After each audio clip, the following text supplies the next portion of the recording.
Hello friend, आप सभी का स्वागत है Vijit study point YouTube channel में। आज के इस वीडियो में यूपी टेट एग्जाम के लिए प्रैक्टिस सेट करने वाले हैं, तो वीडियो को शुरू से लेकर अंत तक देखिएगा। चैनल पर नए चैनल को सब्सक्राइब कर लीजिएगा। पीडीएफ के लिए Vijit study point Telegram channel को ज्वाइन कर लीजिएगा। आज की क्लास में बाल विकास और हिंदी के 60 प्रश्न करने वाले हैं। अगर इन 60 प्रश्नों में से आपके 40 प्लस प्रश्न बिल्कुल सही होते हैं तो आप यूपी टेट एग्जाम में काफ़ी अच्छा स्कोर कर सकते हैं। तो आज की क्लास से कितने प्रश्न आपके बिल्कुल सही हुए हैं या कमेंट आप ज़रूर कीजिएगा। आज की क्लास का आपका सबसे पहला प्रश्न है, कोहल वर्ग का सिद्धांत निम्नलिखित में से किस विकास से संबंधित है? तो इसका देखिए आपको सही जवाब बताना है। कोहल वर्ग का जो सिद्धांत है वह नैतिक विकास के सिद्धांत से संबंधित है, तो यहाँ पर आपका ऑप्शन नंबर सी वाला राइट आंसर है। जो भी छात्र सी वाले को चूज किए हैं वह बिल्कुल राइट हो जाएंगे। अगला प्रश्न आपके सामने है, अभिक्रमायोजित अधिगम का प्रत्यय किसने दिया था? तो इसका देखिए आपको सही जवाब करना है, तो यहाँ पे इसका राइट आंसर हो जाएगा स्किनर ने। ऑप्शन नंबर यहाँ पर सी वाला बिल्कुल आपका राइट आंसर है। अगला प्रश्न आपके सामने स्क्रीन पर है, व्यवहारिक क्षमताओं में वह सापेक्ष अस्थायी परिवर्तन जो कि प्रबलित अभ्यास का परिणाम होता है उसे क्या कहते हैं? तो इसका देखिए आपको सही जवाब करना है और उसको कहा जाता है अधिगम। ऑप्शन नंबर यहाँ पर ए वाला राइट आंसर है। इसके बाद देखेंगे नेक्स्ट प्रश्न है, संज्ञान किस बुद्धि के सिद्धांत का हिस्सा है? तो यहाँ पे इसका राइट आंसर हो जाएगा गिलफोर्ड का सिद्धांत। ऑप्शन नंबर यहाँ पर सी वाला राइट आंसर है। इसके बाद देखेंगे अगला प्रश्न आपके सामने दिया गया है, 8 वर्ष के सुधे की मानसिक आयु 10 वर्ष है, उसकी बुद्धि लब्धि कितनी है? तो इसका देखिए आपको सही जवाब करना है।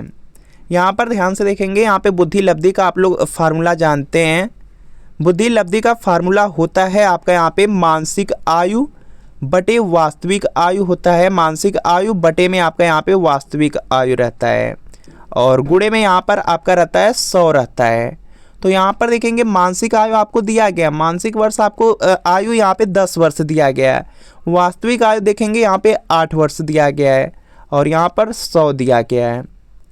तो यहाँ पर देखेंगे सबसे पहले यहाँ पे आपको क्या करना है, यहाँ पे 4 से डिवाइड कर लीजिए, तो यह देखेंगे आपका 25 बार में डिवाइड हो जाएगा और यह देखेंगे 2 बार में डिवाइड हो जाएगा। उसके बाद 2 से यह देखेंगे 5 बार में डिवाइड हो जाएगा और 25 का 5 में मल्टीप्लाई कर दीजिएगा, गुणा कर दीजिएगा, 125 आ जाएगा। जो बुद्धि लब्धि होगी वह 125 होगी।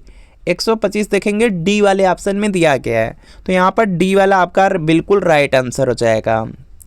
इसके बाद देखेंगे अगला प्रश्न दिया गया है यहाँ पर, संवेग का कौन सा सिद्धांत इस विचार को मानता है कि संवेगात्मक अनुभव संवेगात्मक व्यवहार पर आधारित हैं? तो यहाँ पे इसका राइट आंसर हो जाएगा जेम्स लैंग सिद्धांत। ऑप्शन नंबर यहाँ पर ए वाला बिल्कुल राइट आंसर हो जाएगा। इसके बाद देखेंगे नेक्स्ट प्रश्न आपका दिया गया है यहाँ पे, किसी इच्छा या आवश्यकता में रुकावट पड़ने पर उससे उत्पन्न होने वाला जो सांवेगिक तनाव है उसको वह क्या कहलाता है या उसे क्या कहते हैं? तो यहाँ पे इसका राइट आंसर हो जाएगा उसको कुंठा कहा जाता है। किसी इच्छा या आवश्यकता में रुकावट पड़ने पर जो उससे उत्पन्न होने वाला जो सांवेगिक तनाव है वह कुंठा होता है। तो यहाँ पर आपका ऑप्शन नंबर बी वाला बिल्कुल राइट आंसर हो जाएगा। इसके बाद देखेंगे नेक्स्ट प्रश्न आपका दिया गया है, निम्नलिखित में से कौन सा सीखने का नियम नहीं है? तो इसका देखिए आपको सही जवाब करना है। तो यहाँ पर आप लोग देखेंगे सीखने का यहाँ पर जो नियम है उसमें 3 प्रमुख नियम है। 3 प्रमुख नियम में है, पहला तो आपका यहाँ पे अभ्यास का नियम है, उसके बाद तत्परता का नियम है, उसके बाद प्रभाव का नियम है। ये तीनों सीखने के नियम है, बल्कि मुख्य नियम है। तो यहाँ पर आपका ऑप्शन नंबर बी वाला राइट आंसर होगा, यह सीखने का नियम नहीं है।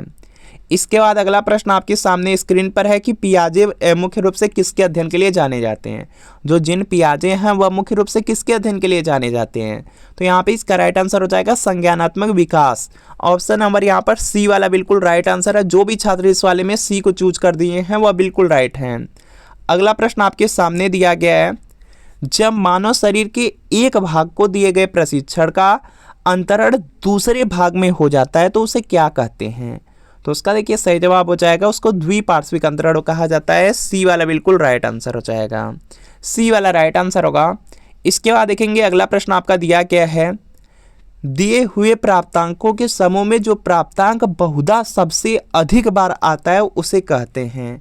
तो उसको कहा जाता है यहाँ पे बहुलक कहा जाता है, मोड कहा जाता है। तो यहाँ पर आपको ऑप्शन नंबर ए वाला यहाँ पे बिल्कुल राइट आंसर होगा। जो सबसे ज़्यादा बार आता है उसको बहुलक कहा जाता है। क्रिया प्रसूत अनुकूलन सिद्धांत का प्रतिपादन किसने किया था? तो यहाँ पे इसका जो राइट आंसर है यह हो जाएगा स्किनर ने किया था। जो क्रिया प्रसूत अनुकूलन सिद्धांत है इसको स्किनर ने दिया है। तो यहाँ पर बी वाला बिल्कुल राइट आंसर है। अगला प्रश्न आपके सामने स्क्रीन पर है, अल्बर्ट बंडूरा निम्नलिखित में से किस सिद्धांत से संबंधित है? तो यहाँ पे इसका राइट आंसर हो जाएगा सामाजिक अधिगम सिद्धांत। जो अल्बर्ट बंडूरा है वह सामाजिक अधिगम सिद्धांत दिए थे। तो यहाँ पर आपको ऑप्शन नंबर ए वाला बिल्कुल राइट आंसर है। अगला प्रश्न आपके सामने कि मानसिक आयु का जो यहाँ पे संप्रत्यय या प्रत्यय है किसने दिया था? तो यहाँ पे इसका राइट आंसर हो जाएगा बिने साइमन ने दिया था। ऑप्शन नंबर यहाँ पर ए वाला बिल्कुल राइट आंसर हो जाएगा। अगला प्रश्न आपके सामने है यहाँ पे कि टर्मन के अनुसार 90 से 100 जो बुद्धि लब्धि है वह बालक माने जाते हैं। तो यहाँ पे इसका राइट आंसर हो जाएगा वह सामान्य बुद्धि के बालक होंगे। जिनका भी यहाँ पे जो बुद्धि लब्धि है 90 से लेकर के 100 तक आ जा रहा है वह तो सामान्य बुद्धि के बालक होंगे। तो यहाँ पर बी वाला बिल्कुल राइट आंसर है। सीखने से संबंध प्रतिक्रिया जो सिद्धांत है, जो सीखने से संबंध जो प्रतिक्रिया सिद्धांत था उसके लिए यहाँ पे जो पावलोव ने प्रयोग किस पर किया इसका आपको सही जवाब करना है। तो यहाँ पे इसका राइट आंसर हो जाएगा जो पावलोव ने प्रयोग किया था वह कुत्ते पर किया था। तो यहाँ पर आपका ऑप्शन नंबर बी वाला बिल्कुल राइट आंसर है। पावलोव याद रखिएगा कुत्ते पर अपना प्रयोग किए थे और जो थार्नडाइक थे वह अपना प्रयोग बिल्ली पर किए थे। इसके बाद देखेंगे नेक्स्ट प्रश्न आपका दिया गया है यहाँ पर, सूझ द्वारा सीखने के सिद्धांत का प्रतिपादन किया। तो यहाँ पे इसका राइट आंसर हो जाएगा कोहलर ने किया था। जो सूझ द्वारा सीखने का सिद्धांत कोहलर ने दिया था। तो यहाँ पर बी वाला बिल्कुल राइट आंसर है। कार्य को आरंभ करने, जारी रखने और नियमित रखने की जो प्रक्रिया है इसको क्या कहते हैं? तो यहाँ पे इसका राइट आंसर हो जाएगा इसको प्रेरणा कहा जाता है। प्रेरणा देखेंगे तो आपके ऑप्शन नंबर ए में दिया है तो ए वाला आपका राइट आंसर है। अगला प्रश्न आपके सामने स्क्रीन पर है कि विस्मृति कम करने का उपाय है। तो इसका देखिए आपको सही जवाब करना है और यहाँ पे इसका राइट आंसर हो जाएगा अगर विस्मृति का मतलब है कि कोई चीज़ आप भूल जा रहे हैं उसको कम करना है। तो उसके लिए क्या करेंगे, जो पाठ की पुनरावृत्ति होगी, पाठ को बार बार पढ़ेंगे, उसकी यहाँ पे रिपीटेशन करेंगे, बार बार रिपीट करेंगे। तो यहाँ पर आपका ऑप्शन नंबर सी वाला बिल्कुल राइट आंसर हो जाएगा। इसके बाद देखेंगे अगला प्रश्न है कि क्रोध और भय प्रकार हैं। तो यहाँ पे इसका राइट आंसर हो जाएगा यह संवेग के अंतर्गत आते हैं। जो क्रोध और भय है यह आपका संवेग के अंतर्गत आता है। तो यहाँ पर बी वाला बिल्कुल राइट आंसर है। अगला प्रश्न आपके सामने है यहाँ पर कि दूसरे व्यक्ति के बाय व्यवहार की नकल है। तो यहाँ पे इसका राइट आंसर हो जाएगा इसको अनुकरण कहा जाता है। कोई भी व्यक्ति है अगर उसके बाय जो व्यवहार है उसकी नकल किया जा रहा है तो उसको अनुकरण कहा जाएगा। तो यहाँ पर बी वाला बिल्कुल राइट आंसर हो जाएगा। इसके बाद देखेंगे अगला प्रश्न दिया गया है यहाँ पे 22 नंबर का प्रश्न है, यदि पूर्व ज्ञान व अनुभव नए प्रकार के सीखने में सहायता करते हैं तो उसे कहते हैं। तो यहाँ पे इसका राइट आंसर हो जाएगा इसको सकारात्मक प्रशिक्षण स्थानांतरण कहते हैं। यदि पूर्व ज्ञान व अनुभव नए प्रकार के सीखने में सहायता कर रहे हैं तो वह सकारात्मक प्रशिक्षण स्थानांतरण होगा। बी वाला बिल्कुल राइट आंसर है। अगर सीखने में नहीं मदद करेंगे तो नकारात्मक होगा। सीखी हुई बात को स्मरण रखने या पुनः स्मरण करने की असफलता को कहते हैं। तो इसको कहा जाता है विस्मृति। तो यहाँ पर क्या होगा, सी वाला बिल्कुल राइट आंसर हो जाएगा। अगर कोई भी बात आप सीखे हुए हैं उसको स्मरण कर रहे हैं और स्मरण नहीं कर पा रहे हैं या यहाँ पे पुनः स्मरण कर रहे हैं और उसमें असफलता हो जा रही है तो वह विस्मृति के अंतर्गत आ जाएगा। तो यहाँ पे विस्मृति राइट आंसर होगा। अगला प्रश्न है कि भाटिया बैटरी का प्रयोग निम्नलिखित में से किसके मापन हेतु किया जाता है। तो यहाँ पे इसका राइट आंसर हो जाएगा बुद्धि के। ऑप्शन नंबर यहाँ पर सी वाला बिल्कुल राइट आंसर है। अगला प्रश्न आपके सामने है, हल का जो सिद्धांत है निम्नलिखित में से किसकी व्याख्या करता है। तो यहाँ पे इसका राइट आंसर हो जाएगा जो किशोरों का मनोविज्ञान है। तो यहाँ पर देखेंगे जो डी वाला है, डी वाला बिल्कुल राइट आंसर है। अगला प्रश्न आपके सामने है 26 नंबर का प्रश्न है कि मानव व्यक्तित्व के जो मनोलैंगिक हैं, मनोलैंगिक विकास को निम्नलिखित में से किसने महत्व दिया था। तो यहाँ पे इसका जो राइट आंसर है यह हो जाएगा आपका, यहाँ पे इसका राइट आंसर हो जाएगा फ्रायड ने। जो मनोलैंगिक विकास है उसको यहाँ पे महत्व दिए थे फ्रायड, तो डी वाला राइट आंसर है। मनोविज्ञान की प्रथम प्रयोगशाला को किसने स्थापित किया था? तो यहाँ पे इसका राइट आंसर हो जाएगा डब्ल्यू उंट हो जाएगा। ऑप्शन नंबर यहाँ पर ए वाला बिल्कुल राइट आंसर है। अगला प्रश्न आपके सामने है कि गेस्टाल्ट मनोविज्ञान की आधारशिला किसने रखी थी? तो यहाँ पे इसका राइट आंसर हो जाएगा मैक्स वर्थीमर। ऑप्शन नंबर यहाँ पर बी वाला बिल्कुल राइट आंसर है। इसके बाद देखेंगे अगला प्रश्न दिया गया है कि संघनन सिद्धांत निम्नलिखित में से किससे संबंधित है? संघनन सिद्धांत की बात किया गया है तो यहाँ पे इसका राइट आंसर होगा स्मृति हो जाएगा। ऑप्शन नंबर सी वाला बिल्कुल राइट आंसर है। अगला है कि क्षेत्र सिद्धांत निम्नलिखित में से किस वर्ग का योगदान है? तो यहाँ पे इसका राइट आंसर हो जाएगा गेस्टाल्टवादियों का। ऑप्शन नंबर डी वाला राइट आंसर है। इसके बाद यूपी टेट एग्जाम का हिंदी है और इसमें पहला प्रश्न है कि समष्टि का जो विपरीतार्थी है, समष्टि का जो विलोम शब्द है वह क्या है? तो यहाँ पे इसका जो राइट आंसर है यह देखेंगे हो जाएगा समष्टि दिया गया, समष्टि का हो जाएगा व्यष्टि, व्यष्टि दिया गया है आपके ऑप्शन नंबर डी में, तो डी वाला राइट आंसर होगा। अगला दिया गया करपट का तद्भव रूप है, तो यहाँ पे इसका राइट आंसर हो जाएगा कपड़ा हो जाएगा। करपट का जो तद्भव रूप होता है वह कपड़ा होता है, तो यहाँ पर आपका ऑप्शन नंबर डी वाला बिल्कुल राइट आंसर है। अगला प्रश्न आपके सामने है और सभी को प्रयास करना है इसका राइट आंसर करने का। निम्नलिखित में से वर्तनी की दृष्टि से कौन सा शब्द युग्म में यहाँ पे शुद्ध है, शुद्ध बताना है? तो यहाँ पर देखेंगे जो शुद्ध होता है वह बरात और वसंत होता है, और यहाँ पर देखेंगे सी वाले में दिया गया, सी वाला आपका यहाँ पे राइट आंसर है। यहाँ पे सी वाला राइट आंसर हो जाएगा। इसके बाद देखेंगे नेक्स्ट प्रश्न आपका दिया गया है यहाँ पे अर्ध स्वर हैं, तो यहाँ पे इसका राइट आंसर हो जाएगा य और जो वह है यह अर्ध स्वर के अंतर्गत आते हैं, तो ए वाला राइट आंसर है। अगला प्रश्न है कि चोर की दाढ़ी में तिनका मुहावरे का सही अर्थ है, तो यहाँ पे इसका राइट आंसर हो जाएगा अपराधी का शंकाग्रस्त रहना। अपराधी का जो शंकाग्रस्त रहना है वह जो चोर की दाढ़ी में तिनका है मुहावरा है उसका अर्थ है, तो यहाँ पर आपका ऑप्शन नंबर बी वाला बिल्कुल राइट आंसर हो जाएगा। इसके बाद देखेंगे अगला प्रश्न दिया क्या है, एक बार कही बात को दोहराते रहना वाक्यांश के लिए एक शब्द है, तो यहाँ पे इसका जो राइट आंसर है यह हो जाएगा पिष्ट पेशड़ हो जाएगा, जो कि यहाँ पे सी में दिया गया, सी वाला राइट आंसर है। बुद्धिहीन शब्द व्याकरण की दृष्टि से किस संवर्ग में है? तो यहाँ पे इसका राइट आंसर हो जाएगा यह विशेषण के अंतर्गत आ जाएगा, तो यहाँ पर सी वाला बिल्कुल राइट आंसर है। छत से ईंट गिरी वाक्य में कौन सा कारक है? तो यहाँ पे इसका राइट आंसर हो जाएगा अपादान कारक हो जाएगा। छत से ईंट गिर रही है, से का यहाँ पे जो प्रयोग है अलग होने के लिए हो रहा है, तो अपादान कारक होगा, ए वाला आपका राइट आंसर है। महोर्मी का संधि विच्छेद आपसे पूछ लिया गया, तो यहाँ पे इसका राइट आंसर हो जाएगा महाधन उर्मी से बनेगा महोर्मी। ऑप्शन नंबर यहाँ पे सी वाला बिल्कुल राइट आंसर है। अगला प्रश्न आपके सामने है चराचरम, इसमें कौन सा समास है? तो यहाँ पे इसका राइट आंसर हो जाएगा इसमें कर्मधारय समास है। जो चराचरम है इसमें आपका कर्मधारय समास है, तो यहाँ पर डी वाला बिल्कुल राइट आंसर है। इसके बाद नेक्स्ट प्रश्न है अभ्यागत, अभ्यागत शब्द में कौन सा उपसर्ग है? तो यहाँ पे इसका राइट आंसर हो जाएगा इसमें अभी उपसर्ग हो जाएगा। यहाँ पर देखेंगे जो सी वाला है, सी वाला बिल्कुल राइट आंसर हो जाएगा।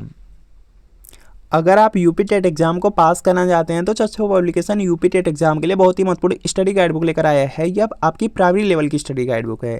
इसमें आपको 3000 प्लस अध्यायवार महत्वपूर्ण प्रश्न दिए गए हैं, 4 साल पेपर दिया गया, 7 साल का विश्लेषण चार्ट दिया गया। चच्छो पब्लिकेशन की यूपी टेट एग्जाम की जो बुक है उसका कवर पेज आप लोग देख सकते हैं। इस बुक में सबसे पहले आपको नवीनतम पाठ्यक्रम मिल जाएगा, उसके बाद देखेंगे यहाँ पे विश्लेषण चार्ट आपको मिल जाएगा। विश्लेषण चार्ट के बाद देखेंगे विषय सूची दिया गया, विषय सूची में देखेंगे यूपी टेट एग्जाम का प्रीवियस ईयर पेपर दिया गया है। उसके बाद सभी सब्जेक्ट थ्योरी में दिए गए हैं और उसके ऑब्जेक्टिव प्रश्न भी दिए गए हैं। यहाँ पर देख सकते हैं बाल विकास है, उसके बाद हिंदी है, इंग्लिश है, गणित है, पर्यावरण अध्ययन है, सबके सब सब्जेक्ट इसमें दिए गए हैं। और यहाँ पर देख सकते हैं प्रीवियस ईयर क्वेश्चन पेपर है। प्रीवियस ईयर क्वेश्चन पेपर के बाद देखेंगे आंसर शीट आपको दिया गया है और एक एक प्रश्न का काफ़ी अच्छी तरीके से एक्सप्लेनेशन किया गया है। और जो चच्छू पब्लिकेशन की बुक है इनको आप लोग ऑनलाइन और ऑफलाइन दोनों तरीके से परचेज कर सकते हैं। अगर ऑफलाइन परचेज करना है तो बुक का कवर पे किसी भी बुक स्टोर पर दिखा करके परचेज कर सकते हैं। अगर ऑनलाइन परचेज करना है तो वीडियो के नीचे डिस्क्रिप्शन बॉक्स में लिंक है, लिंक को क्लिक करके इन बुक को ऑर्डर कर सकते हैं। और चच्छू पब्लिकेशन की जो स्टडी गाइड बुक है आती है उसी के साथ देखेंगे सभी सब्जेक्ट की यहाँ पे सब्जेक्ट वाइज बुक भी आती है। और जो सब्जेक्ट वाइज बुक है अगर इनको लेकर के आप जो अपनी जो तैयारी है उसको और भी अच्छी कर सकते हैं। और चच्छू पब्लिकेशन का यूपी टेट एग्जाम का प्रैक्टिस सेट आता आता है प्रैक्टिस सेट को लेकर के अपनी तैयारी को और भी अच्छी कर पाए।